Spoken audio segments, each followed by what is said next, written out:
Never thought a Sunday afternoon in February would be the one that split my life into before and after. My son had been in the Ridgecrest Hockey Academy program since he was 7 years old. He loved it the way some kids love breathing, automatically, without thinking about it.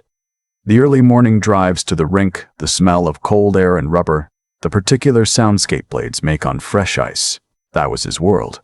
So when he climbed into the passenger seat after practice that afternoon and asked if we could just sit for a minute before driving home, I thought he was tired. He'd been quieter lately. I'd noticed, but told myself it was the age. He had just turned 11 in December. Boys pull inward at that age. At least, that's what I told myself. We sat in the parking lot of the Ridgecrest Community Arena in Barrie while other families filtered out around us, car doors slamming, engines starting, muffled laughter in the cold. He was still in his gear, bag at his feet, staring at the dashboard. "Dad, can you not turn the car on yet?" "Sure," I said, "we can sit." He didn't say anything for almost a full minute. I could hear the furnace clicking in the building behind us. Then he turned slightly in his seat and lifted his jersey and the compression shirt underneath. What I saw in his ribs made the air leave my body completely. 3 distinct bruises. One the size of a fist, dark purple-yellow, clearly several days old. 2 newer ones along his left side, still red at the edges. My hands went rigid on the steering wheel. "Who did this to you?" He pulled his shirt back down. His voice was so quiet I had to lean toward him. "Coach Aldridge," he said. "But Dad, you can't say anything. He told me if I told anyone I'd get cut from the team. He said nobody would believe me anyway because I'm the worst skater in my tier, and everyone knows it. I need to stop here and tell you something about myself. I'm not a man who cries easily. I'm a project manager for a commercial construction firm. I've been in meetings where people screamed at each other and I was the one who stayed level. But sitting in that car, in a half-empty parking lot in Barrie, in February, I had to press my fist against my mouth to keep from making a sound. Because what he'd just said wasn't just about bruises. It was about shame. He'd been carrying shame. His own shame.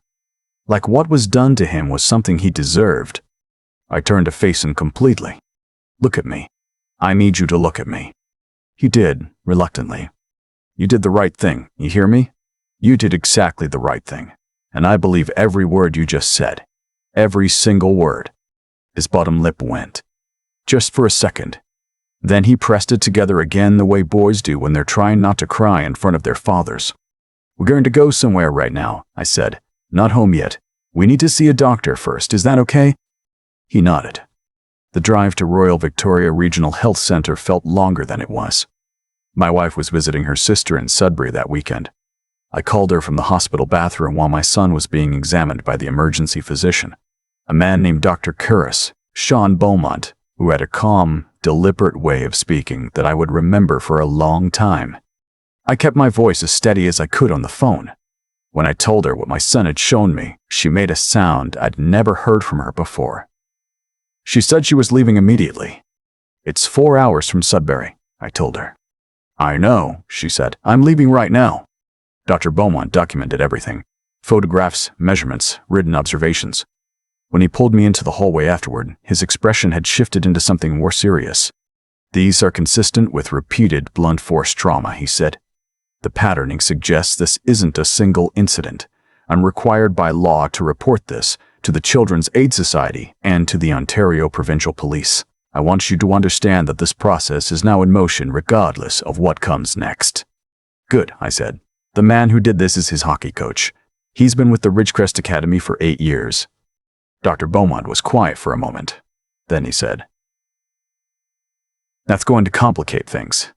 People in authority positions with long tenure, the institutions around them have a way of closing ranks. Make sure you document everything yourself as well." I didn't fully understand what he meant until 2 days later. The OPP officer who came to take my son's statement was professional and thorough. But the moment I said the name, Coach Ted Aldridge, something shifted in the room, not dramatically, just a small tightening around the eyes. "Ted Aldridge has been with that program for almost a decade," the officer said. "He runs the summer development camps. He's coached 2 kids who went on to play in the OHL. "I understand that," I said. "Please look at my son's injuries." "I'm not dismissing the injuries. I'm just saying we need to conduct a thorough investigation. These things are rarely straightforward, especially when the accused has a strong reputation in the community. There it was, the reputation, the community standing. It would become the wall I kept running into for the next several weeks. The OPP launched a preliminary investigation. Ridgecrest Hockey Academy placed Aldridge on what they called a temporary administrative pause, which I later learned meant he was still allowed on academy property for administrative purposes. My son was not allowed back on the ice while the investigation was ongoing. Make of that what you will. My wife and I kept him home from the rink and from school for the first week. He had nightmares. He'd wake up at 2 in the morning and just sit in the dark of his room without saying anything. I'd find him there when I got up for water and I'd just sit with him. We didn't always talk. Sometimes we just sat. I'm an engineer by training, even if I work in construction management now. When I don't know how to handle something emotionally, I solve it procedurally. So I started working.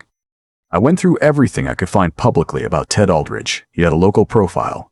A profile page on the Academy website, mentions in the Barrie Examiner going back years, photos at fundraising events for minor hockey. There was a quote from the Regional Hockey Association calling him one of the most dedicated development coaches in Central Ontario. And then, buried in a comment thread in a local hockey forum from 3 years earlier, I found something. An anonymous post from a parent. Something feels off about the way Coach Aldridge handles discipline with the younger tiers. My son came home from a practice session and said the coach had grabbed him by the collar in the dressing room. Thought I was overreacting until another parent mentioned the same thing. Has anyone else noticed this? The responses were immediate and dismissive. He's strict, but that's what elite development coaching looks like. Kids today can't handle accountability. Aldridge has produced results. If you don't like the culture, House League is right down the road. The original commenter had deleted their account. I kept digging.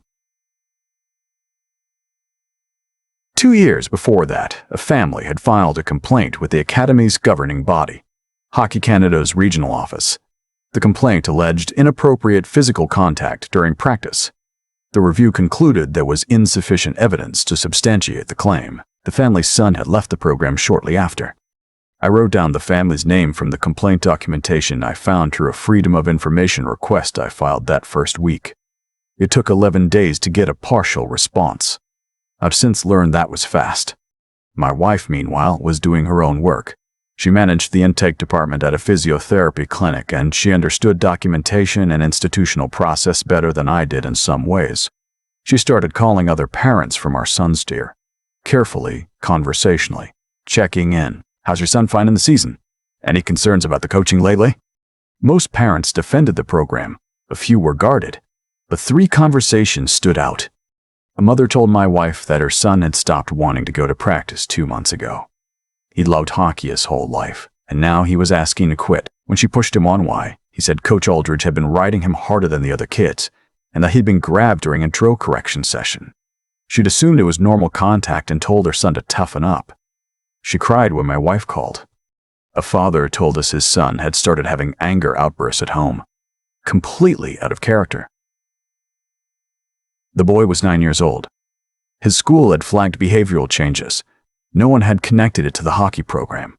A third family, the one I'd found through the Freedom of Information request, agreed to speak with us after I wrote them a letter explaining who I was and what had happened to my son.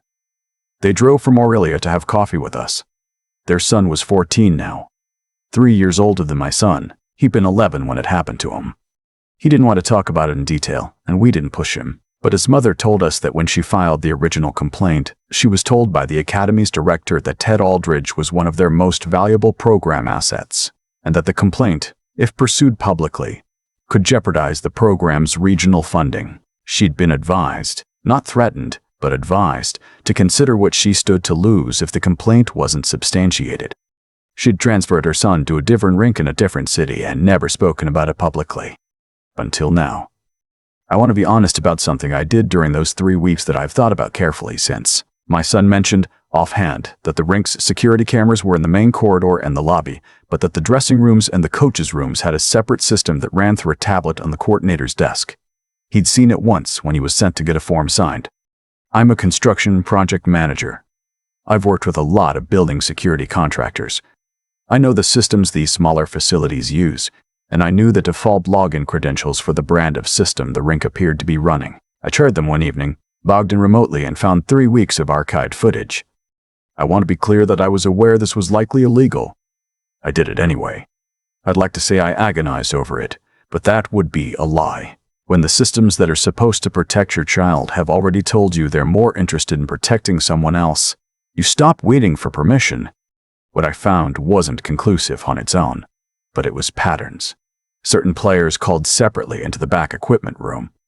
The footage angle didn't cover the room itself, but you could see who went in and how they walked out. My son, on a date that matched one of the older bruises, entering with his bag and leaving 20 minutes later with his shoulders forward and his head down, moving carefully. The way a person moves when something hurts.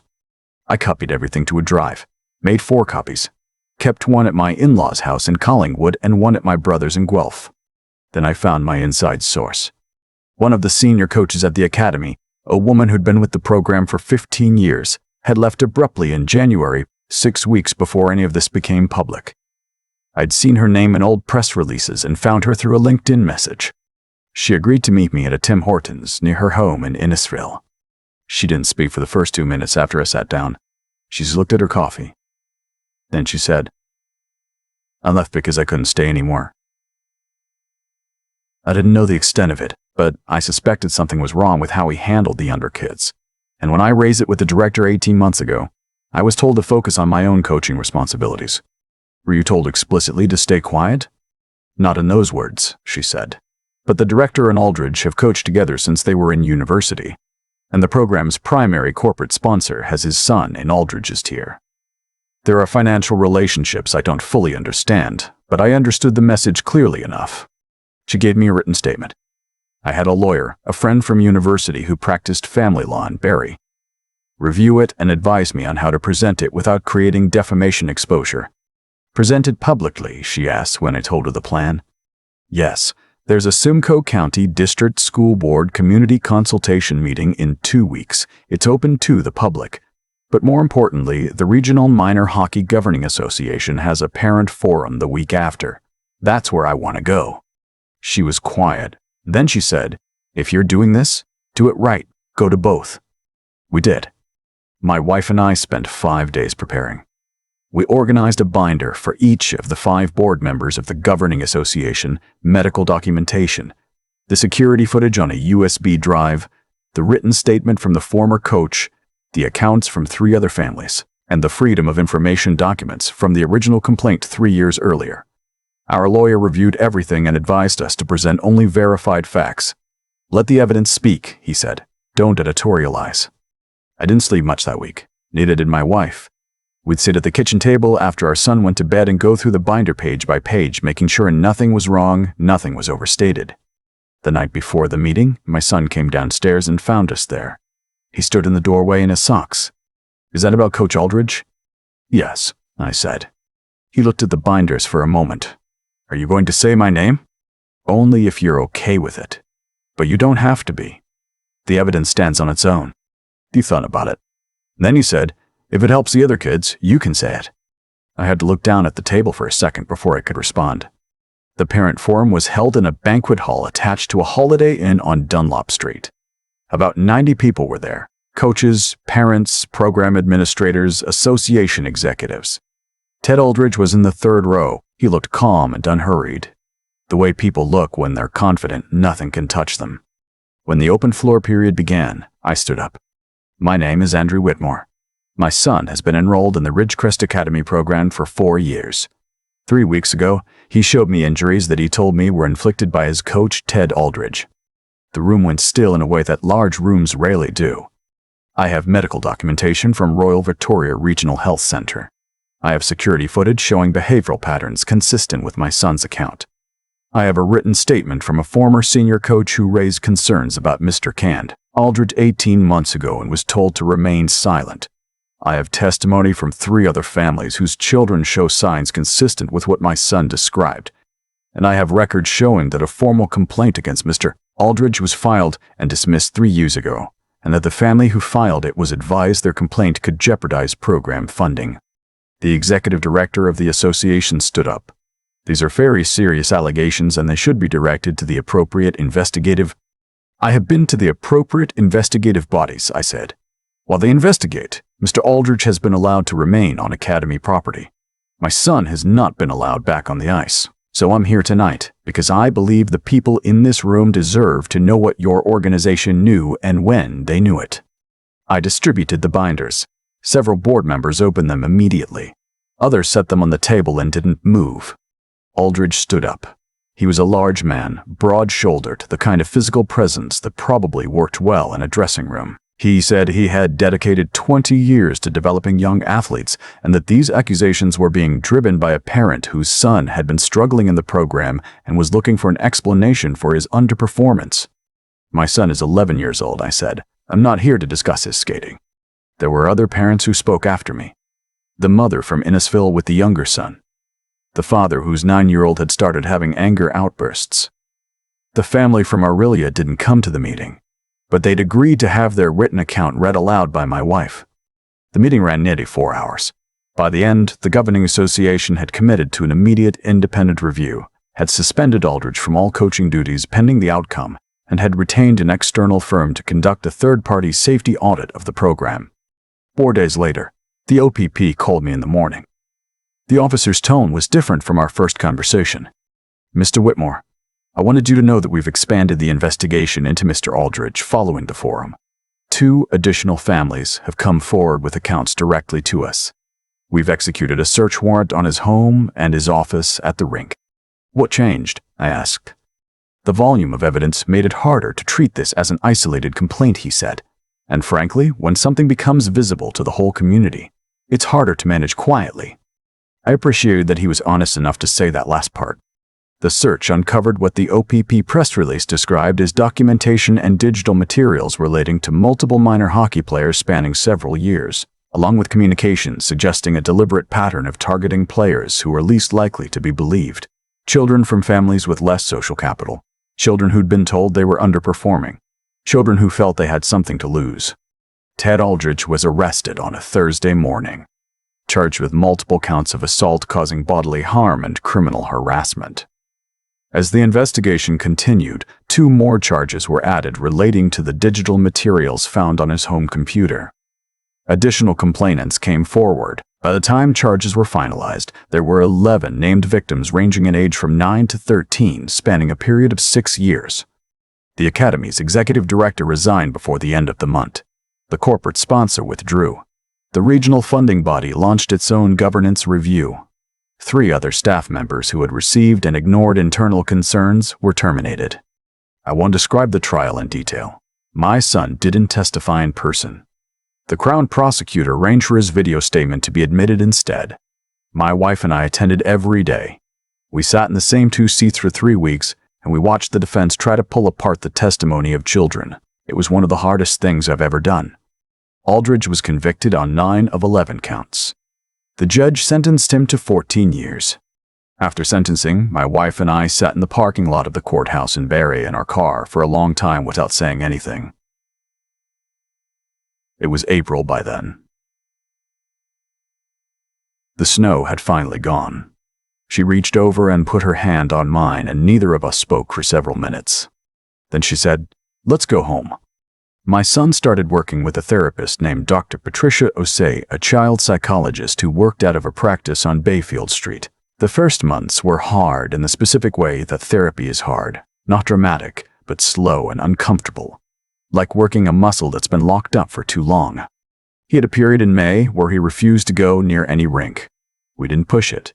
We took him to his cousin's lacrosse games instead, and he sat in the stands and gradually started watching with something other than a blank expression. By September, he told me, unprompted, that he thought he might want to try skating again. Not with any program, just public skate at the recreation center near our house with me. I said whenever he was ready. The first time we went, he spent most of the hour holding the boards. That was fine. We stayed the full session.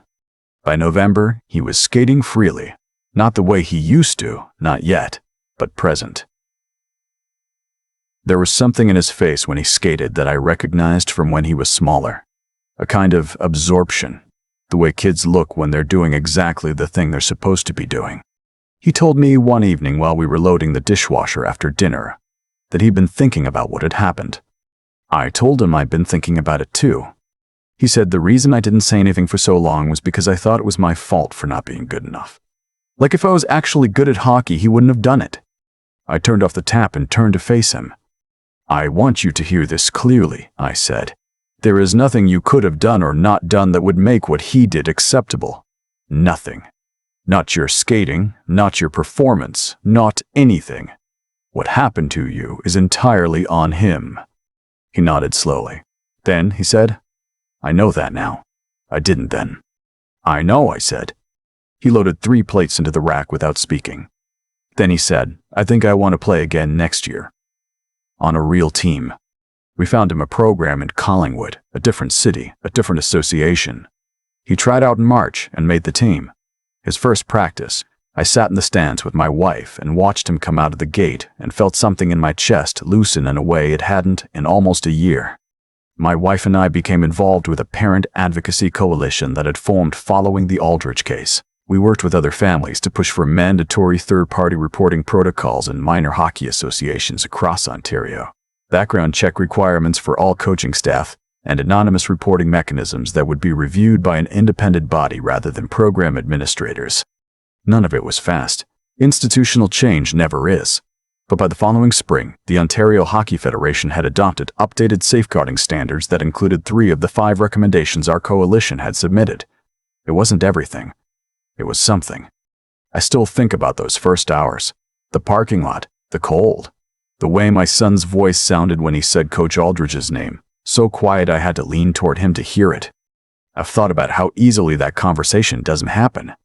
If he'd decided he couldn't tell me, if I'd been the kind of father who reacted with disbelief instead of calm, if I'd told him to wait until we got home, if I prioritized my relationship with the program over my relationship with the truth he was handing me.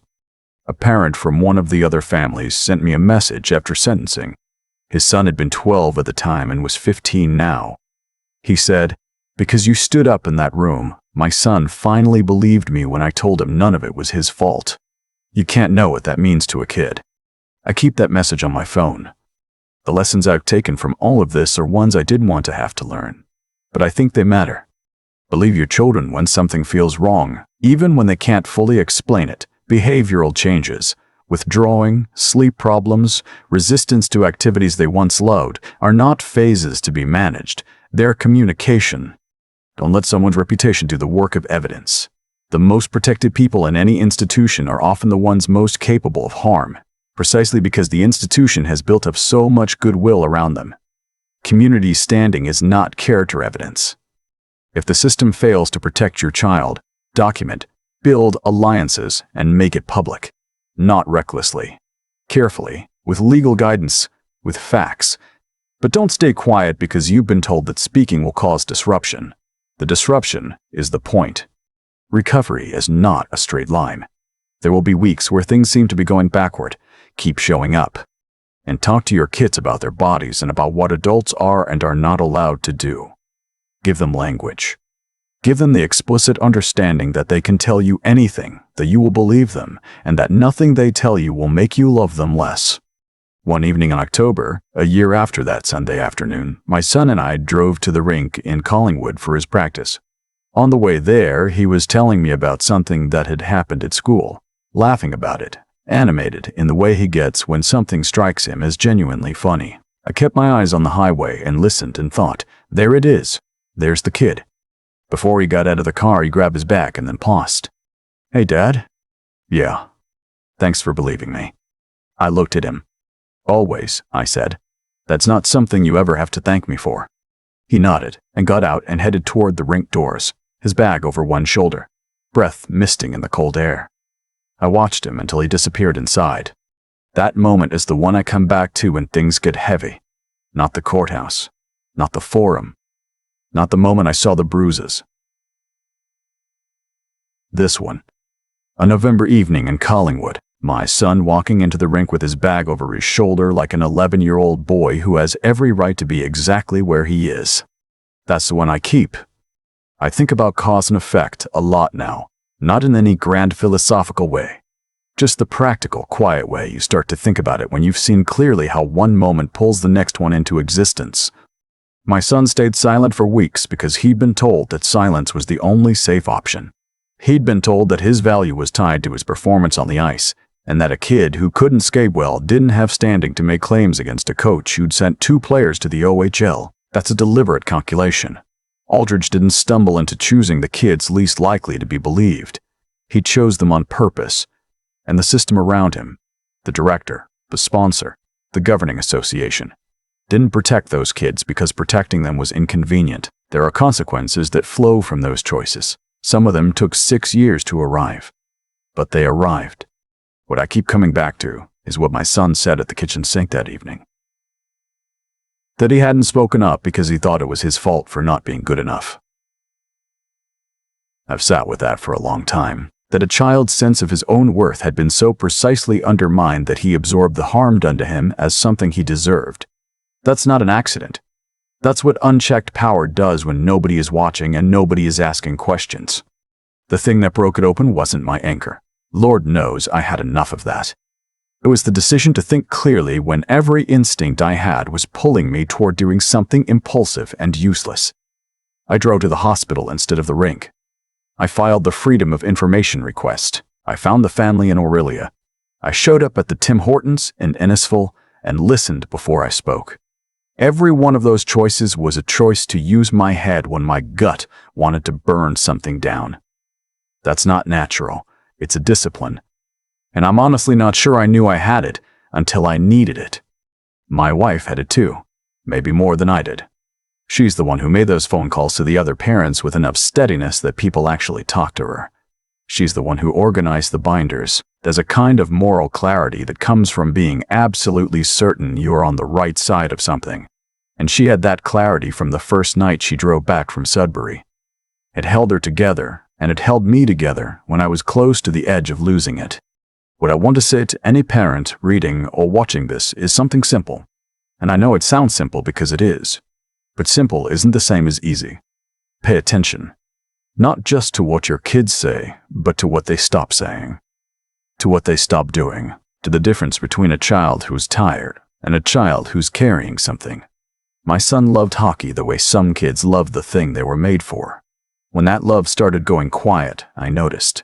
I almost talked myself out of taking it seriously. I'm grateful every day that I didn't. And if the first door you knock on doesn't open, knock on the next one. Document everything. Find the people who been silent because they were afraid, because they're usually out there, and they're usually waiting for someone to go first. Go first. The cost of speaking up felt enormous to me standing in that forum in Barrie. The cost of staying quiet, I knew by then, was something I couldn't calculate. My son skated in Collingwood last November with his bag over his shoulder and his breath misting in the cold air. And that image is worth every hard thing that came before it.